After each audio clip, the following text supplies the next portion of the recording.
Este es el mejor mando que he probado en mi vida, aunque tiene cosas que para algunas personas pueden ser muy malas. Así que en este video voy a hacer mi mejor esfuerzo para decirte las cosas que me gustaron de este mando, las que no, y las que podrían hacerte comprar otro incluso.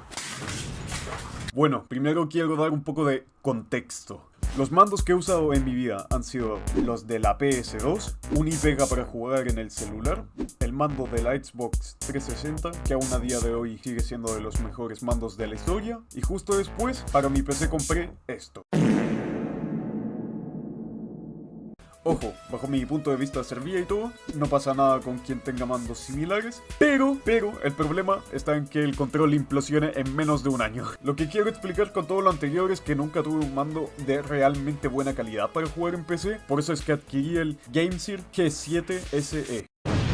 Primero que todo, en su caja viene un manual gigante, un sticker que tiene brillo, el cable completamente mallado, el cual viene con un pequeño broche para que puedas acortarlo o guardarlo fácilmente, un mes de Game Pass, y si tienes muchísima suerte, el mando. Lo principal que tienes que saber es que tiene efecto Hall en los gatillos y sticks. Esto significa que le da mucha más durabilidad a estas partes del mando y disminuye mucho las posibilidades del efecto drift. Por si no sabes lo que es el efecto drift, te explico rápidamente qué es. Es un efecto que ocurre normalmente en los sticks analógicos de los mandos, el cual puede incluso dejar inutilizable tu control, así que lo que se intenta hacer para reducir las posibilidades de que esto pase es hacer los sticks magnéticos, como es en el caso de este mando. Así que el hecho de que GameSir tenga partes que tienen la finalidad de evitar el drift es algo a tener en cuenta. Este mando también cuenta con dos botones en la parte trasera, completamente configurables con el software que veremos más adelante. Tiene una carcasa intercambiable para que puedas poner alguna con otro diseño si así lo deseas. También tiene leves texturas en ciertas zonas para facilitar su agarre,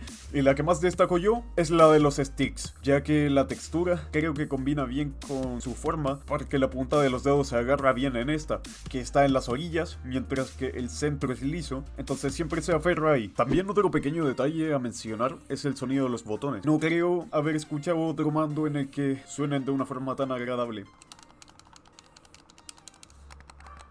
Por cierto, lo que se ve de fondo es el software de GameSir. Dentro de lo más destacable que tiene es la configuración de perfiles. En esta sección es donde puedes configurar el mando como tú quieras, donde puedes ajustar las zonas muertas. También se puede configurar los hercios del control desde 250 hasta 1000 hercios de una forma experimental. Algo que he leído sobre los sticks magnéticos es que carecen de sensibilidad y precisión que podrían tener los sticks mecánicos, pero al menos en mi caso no he notado lo más mínimo eso. No lo he notado ni en el software, ni jugando tampoco, pero a lo mejor soy muy manco, no sé.